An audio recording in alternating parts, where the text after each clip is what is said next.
At that time, Herod the ruler heard reports about Jesus, and he said to his servants, "This is John the Baptist. He has been raised from the dead, and for this reason these powers are at work in him."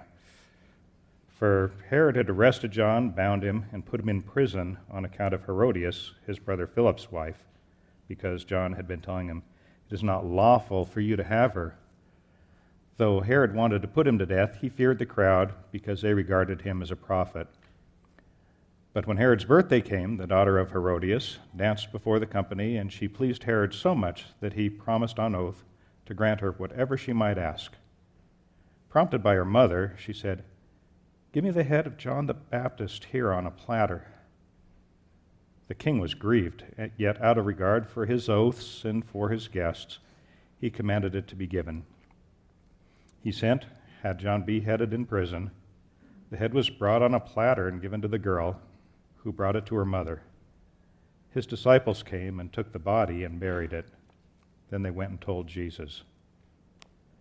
Now when Jesus heard this, he withdrew from there in a boat to a deserted place by himself. But when the crowds heard it, they followed him on foot from the towns. When he went ashore, he saw a great crowd, and he had compassion for them and cured their sick. When it was evening, the disciples came to him and said, "This is a deserted place, and the hour is now late. Send the crowds away so that they may go into the villages and buy food for themselves." Jesus said to them, "They need not go away. You give them something to eat." They replied, "We have nothing here but 5 loaves and 2 fish." And he said, "Bring them here to me." Then he ordered the crowds to sit down in the grass. Taking the 5 loaves and the 2 fish, he looked up to heaven and blessed and broke the loaves and gave them to his disciples, and the disciples gave them to the crowds, and all ate and were filled. And they took up what was left over of the broken pieces, 12 baskets full. And those who ate were about 5,000 men, besides women and children. Thanks, Bob. I like the inflections. That's fun. So I'd like to start. I'd like to start by praying, and we'll jump into this. God, thanks for the different ways that you've shown up throughout history, and the way you've took meaning from this text and spoken to the lives you're inviting us to live. I pray for my friends here who are all coming at you, or even the idea of you, from a different place, and just our life circumstances are so, there's so much variety to it, Lord. Some with little kids, and some who are in their 70s and haven't had little kids in a long time, and just everything in between. And so my prayer would be that you would show up to us in ways that are appropriate to where we're at, and that we could honor you by just kind of stepping into whatever you have for us this morning. Amen. So I love these stories. I suppose I discredit myself if I keep saying, this is my favorite chapter of Matthew, but this is a really neat chapter of Matthew. We're going to spend the next couple weeks on it. But I think maybe the way to jump in is, have you ever noticed that you're only as good as your heroes? And what I mean by that is, have you ever noticed that, whatever it is that you're good at, whatever strengths that you have, you learned them from somebody?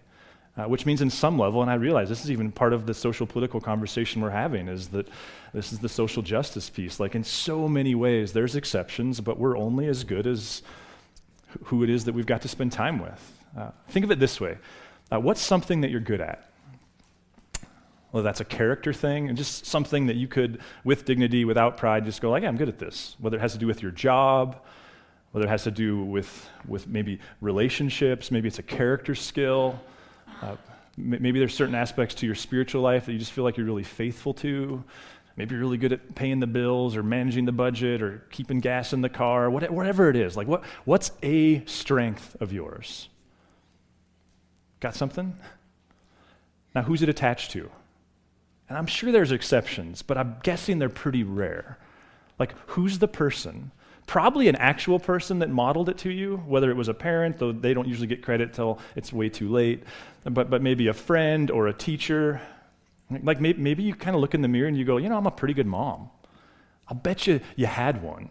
There was somebody that modeled that to you, whether it was your own or a neighbor's. Sometimes you have such a negative experience that you learn from it that way. And then, isn't it also true in the reverse? If we're only as good as our heroes, is it also true that we're also only as bad is our heroes. It's that thing that your mom told you when you were in third grade, right? Like, be careful who you admire because it's dangerous. Like, what are your weaknesses? What are your vices? What are your bad habits? What are the things that you don't do well? Again, who are they attached to? And can you relationally draw a string to them? I think for me, even in the premarital part of things, one of the most terrifying things for me is when a couple looks and says, man, I can't point to a positive marriage that's been a part of our life. It's hard to have a better marriage than what you've seen play out yourself, isn't it? Now, the reason, to whatever extent that holds water, I think it matters because I think that's part of what's going on here in Matthew 14. If you've been with us from the beginning, and if you haven't, that's okay because I'm about to kind of summarize it. One of Matthew's favorite artistic devices is contrast. The gospel writer Matthew, he from the very beginning, he's been doing this thing where he goes, there's A and there's B.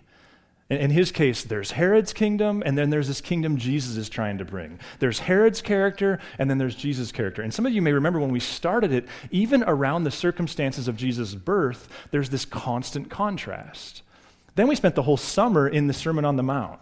And in the Sermon on the Mount, it's where Jesus really builds out, so how is your kingdom different? How is your version of goodness different? And over again, that's what Jesus is doing. He's going, here's how Herod does anger. Here's how I do anger. Here's how Herod does sex and sexuality and lust. Here's how I'm going to recommend that it be done. Here's how Herod does control. Here's how I do control. Here's how Herod does language. Here's how I do language. Here's how Herod does possessions and the perceived security we get from them. Here's what I suggest you do with that tension. Here's how Herod manages his reputation. Here's what I suggest you should do when it comes to your reputation. Like over and over again, he contrasts. And I didn't purposely stop Matthew at the end of 13, but I think there's a lot of grace in the fact that it seems like in Matthew 14, he picks right back up with this theme. Like one of the fun things of reading through the Gospel of Matthew for me has been, so how do the stories go together? Because the editorial notes often make it seem like Matthew's writing a book of Proverbs, and there are these disconnected stories. And on this one, it's all the more like, what is Herod and a birthday? Which, by the way, Jews in this day, nobody in this day celebrated birthdays except for the Greeks. That was a Greek idea, not suggesting that you should stop celebrating them, but it was originally started. It had to do with elite people celebrating a certain day. It always involved sexual licentiousness and drunkenness. So how does Herod and his birthday and all these people and then this kind of incest kind of thing that happens, what does that have to do with the feeding of 5,000? That's, I think, a pretty brilliant story. Think about it. Herod had power. Jesus had power. Herod was a ruler. Jesus was a ruler. Herod had people, Herod was surrounded by people who were attracted to his power. Jesus was surrounded by people who were attracted to his power. The people surrounding Herod were attracted to his power for certain reasons. The people surrounding Jesus were attracted to his power for certain reasons. Herod used his power to give food to people who already had it. Jesus used his power to give food to people who didn't have it. The point of Herod's power and the exercise of Herod's power is what? And it's, I think, part of what this story is trying to get you to ask. Like, why does Herod have power? What is his goal? What's his end game? The point of Jesus' power. What's his end game? It's this constant contrast. Herod, Jesus. And I wonder if part of this actually doesn't have everything to do with Christmas. Everything we talked about as it relates to incarnation and God becoming human, and why is it important? Some of you are sitting here going like, okay, so why did you bring me to church to hear about this Jesus guy? The story is God became human, which is then chased by this question of, so what? Who cares? What does it have to do with? Which I think begs this question, what if this story is about contrasting two ways of doing power? Which really then becomes it's about two ways of being human. There's the Herod way, and it's alive and well today. It's very rooted in me. And then there's the Jesus way, and they're quite distinct. They have completely different outcomes, and they're both readily available. Stanley Hauerwas, one of my favorite commentators on Matthew, he says it this way. I've got this quote for you. Go ahead to that next slide, Hall. He says, the story of Jesus' death is a mini novel that helps us understand the kind of world in which Jesus has come and to which he is an alternative. I think that's one of the things that we've been exploring since COVID is what does it look like to be a healthy alternative community? And how do we do that without kind of taking on the other forms of being a Christ follower that none of us want to do either? Like, how do we do that without becoming too weird, without becoming too irrelevant, without becoming too detached from everyday life? What if this is a story of contrast? Well, let's just jump into Matthew 14. Actually, I'm not going to take all that much time this morning because I think there's so much packed into this short little section. Verse 13, now when Jesus heard this, he withdrew from there in a boat to a deserted place by himself. Why? Why did Jesus withdraw? Well, was it because one of his best friends on the planet, John the Baptist, was just killed and he needed space. He needed to grieve. Remember, Jesus, his connection back to John the Baptist goes all the way back to their mothers. Like his mothers, even within the stories of their pregnancy, they were connected. Some people think, there's no way to prove this, that John the Baptist was one of Jesus' mentors or what we might call rabbis. Did Jesus get away because he's just because it was brutal, because death is brutal, because he was sad? Possibly. Was Jesus getting away because, if you stop and think about it, if they kill John the Baptist, then what's your outlook? Like if they just took out this guy not claiming to be the Messiah, is this about Jesus really having to sit with where his story is headed? It's kind of like, I understand, I remember it caught me off guard when my great-grandpa, who I had great relationship with growing up, when he died, I remember it was really hard on my grandpa. And what I remember my dad explaining to me was there's this internal sense of, now you're next. And there's just a lot to sit with when, there's no guarantee you're next, but suddenly your own mortality becomes that much more real. Was that what was going on for Jesus? There's this sense of okay, I guess I'm next in line for this heinous death. What was he just grieving the ridiculous nature of his friend's death? I'm not going to go reread the circumstances, but if you choose to reflect on them, it's dark. It makes Vegas look tame. His friend who had all this good in mind was killed in these really kind of soap opera kind of circumstances. Is that why he got away? Either way, notice what Matthew's doing here is he's setting up, here's Herod, here's the ruler. This is the guy who signs your checks. This is the guy who's put over you to take care of you. If you're a Jewish person, this is your person. This is your boss. This is your leader. This is your king. And this is the way he behaves. And then there's this other way. So Jesus withdraws. But when the crowds heard it, they followed him on foot from the towns. This is one of those contextual things that I didn't know before doing this work. It makes sense as soon as you hear it, or it did to me, but I had never thought of it. Crowds are a big deal in this world. Think of the fact that celebrities, they live in gated communities. And there's reasons to fault them for that, but there's also reasons to go man, that would stink to not get to go to Costco anymore. Kinda. It would kinda. Herod, their attitude towards the crowds is when you stop and think of it, you go, well, that would make sense. He didn't care about the crowds. He didn't want relationship with the crowds. The crowds were a nuisance to him. The crowds, his job was to keep the crowds in line so that he could keep his position. But he wasn't looking for relationship with them. He wasn't looking to necessarily extend compassion to them. They were a pain in his you-know-what. And so the question becomes, well, what does Jesus do with crowds? If Herod doesn't care about crowds, and he's a king, and Jesus is a king, and he's got all this power, what does Jesus do with the crowds? So the crowds are following him. When he went ashore, remember, he's trying to get away to grieve. He's trying to get away to think. He's trying to get away. But when he went ashore, he saw a great crowd. Not just a crowd, a massive crowd. And how does he respond? And he had compassion for them and cured their sick. Herod's a ruler. Jesus is a ruler. Herod has power. Jesus has power. Herod is a steward of power. Jesus is a steward of power. Herod hates crowds. Jesus has compassion for crowds. What if this is a story? And this is why I asked the hero question, because there's part of me, the line that was going through my head all week as I was thinking about this was, Adam, just let the story do the work. I think sometimes it's okay to come to the text and And I've been doing this for over a decade and go, okay, so what psychological principle can we pull from this that this affirms that then we can kind of take and apply to our marriage and boom, we'll be better husbands or better spouses or better parents or better friends or whatever. And yes, I think all that can hold true. Sometimes I think the point of the story is just awe. That what Matthew's trying to begin to do is cause his audience, who he's writing to get them to consider giving their entire existence to Jesus, to just look at Jesus and go, man, he is freaking amazing. When contrasted with the way people in his world did power, it's like superhuman. Like Herod's way of doing power was the way I would do power if I was Herod. It's the way you would do power if you were Herod. Jesus brings this completely different concept. And then this happens. When it was evening, the disciples came to him and said, "This is a deserted place, and the hour is now late. Send the crowds away so that they may go into the villages and buy food for themselves."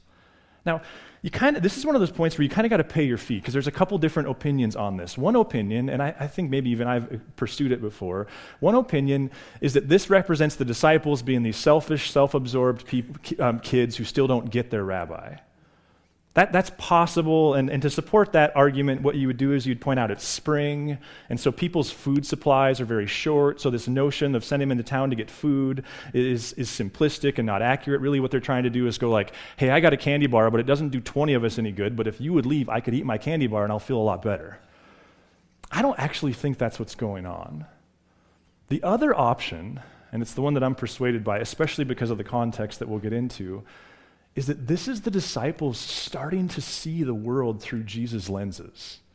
Like this is this ragtag group that's still got a long ways to go, just like you and I, who still doesn't fully comprehend how much change Jesus is going to bring to their life if they choose to do it.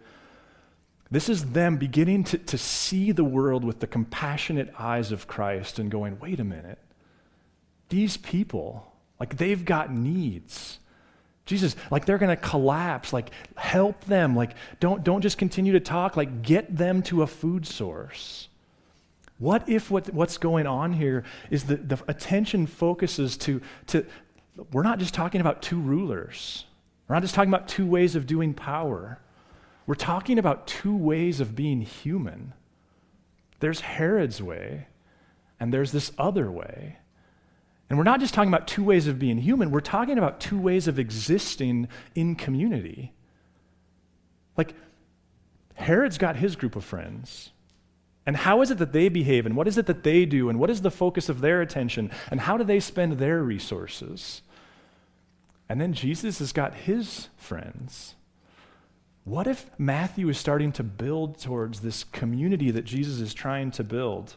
So they're like, hey, send them away. And Jesus said to them, they need not go away. You give them something to eat. Which I'd love to wouldn't you just love to be there and see what the look on their face was on that one?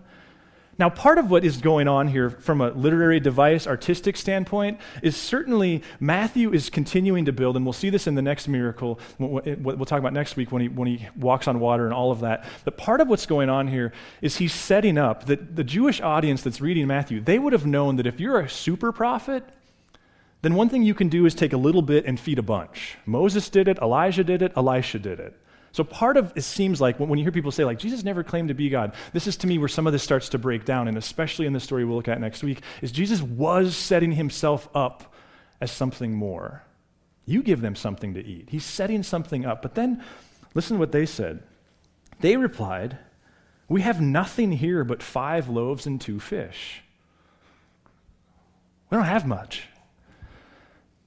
Maybe you've reflected on this passage this way before, maybe you haven't. If you have, I think it's worth reflecting on again.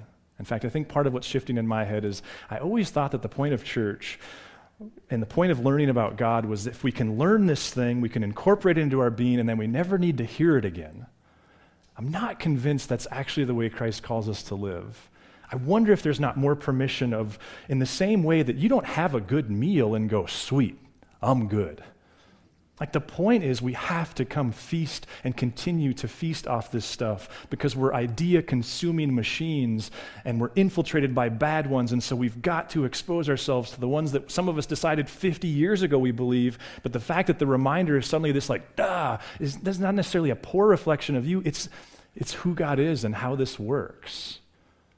The reflection would be something like this, that when they say, hey, we've only got 5 loaves and 2 fish, that this is Matthew speaking to his original audience and reminding them that the early church was not comprised of the best and the brightest and the most powerful, the most beautiful.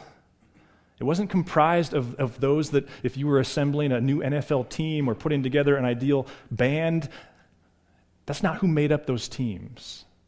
That the story is about a God who says, you just bring me what you have and watch me.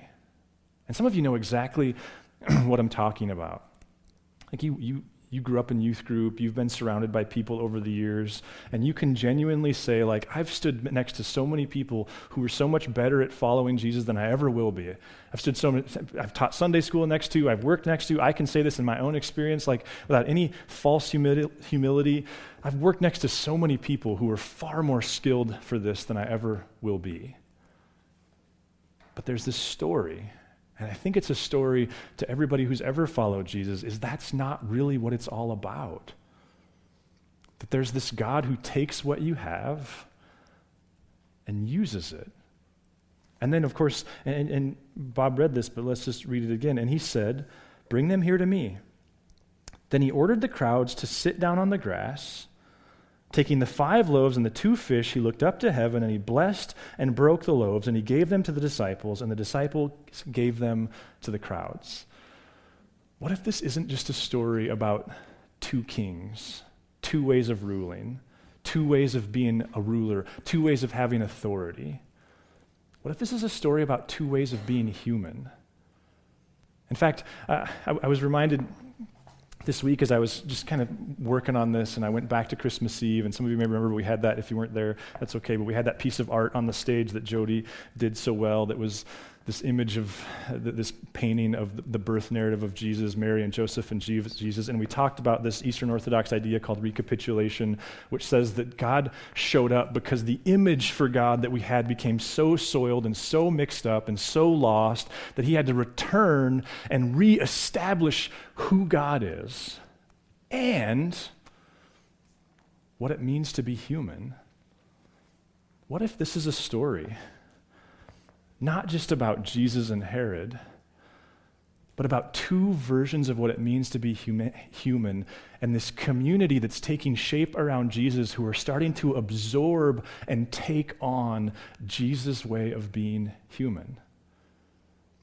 You know, one of the other, to me, interesting connections to this story is there's 4 words in here, and some of you may have already recognized them.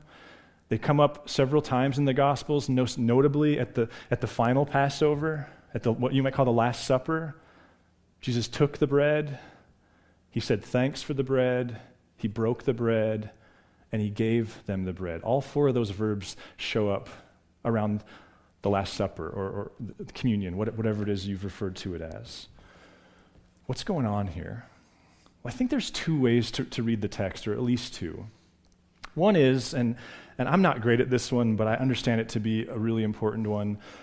Richard Foster talks about this in the Celebration of Discipline, but one way to read the text is to try to put yourself there. Like, smell the air and how you know how it smells differently when you're next to water. Like, feel the wind.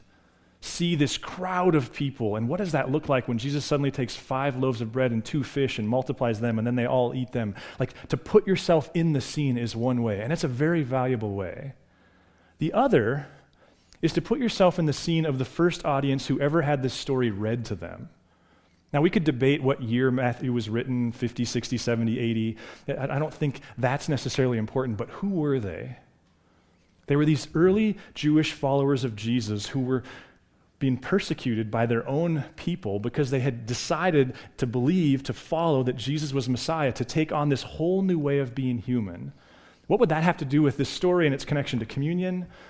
I wonder if it had something like this to do with it, that as they struggled, as they were persecuted in every which way, as they lost almost everything, there's this reminder that it's not really about your strength.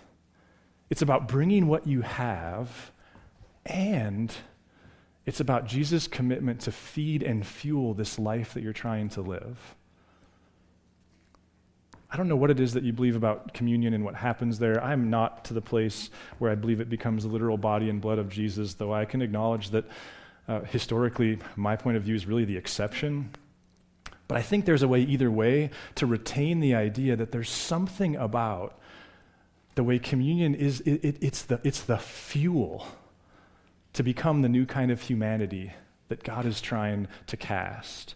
In fact, I was talking this week, I've met a new friend who is an Eastern Orthodox priest, and I was talking to him about fasting this week and some of their practices.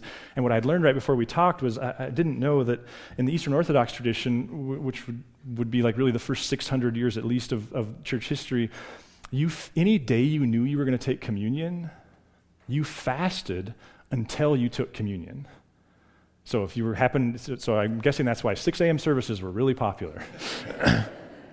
And I was asking about that as like, seriously? And I'm thinking to myself, because I'm not doing that, but I'm thinking like, certainly you don't do that because you like have all this work to do. And he's like, Adam, and he's very quick to say, we don't do rules. There's all kinds of exceptions. If someone has diabetes, then we obviously, there's all these things. But he said, Adam, like, I don't brush my teeth Sunday morning before I go to church. I'm not suggesting that I want to take it that far or even trying to prescribe it to you. That's up to you. But there is something, isn't there? Like, you can see how that would reinforce to your person that this thing, communion, is more than just this wafer that gets stuck in our molar. It's this, like, tangible reminder that I'm trying to be a new kind of human. I'm trying to be Jesus kind of human, and that's only possible if he's fueling that project. But here's, I think, my question that I want to leave you with as you just kind of reflect through song and communion, and I'll jump up after the first song and lead us through it, is what's maybe just one place in life, one relationship, one context, where you just walked into the room with this sense of, and maybe you didn't have the words for it, but maybe this is the words, that you want to show up as a different kind of human in that space. What's one area where God is just inviting you to go, there's Herod's way, and there's this other way, and I'm deeply persuaded by this other way, but God, I am so inept. And maybe just to kind of bring that out before God. Maybe you're overwhelmed by little kids. Maybe you've got a new job.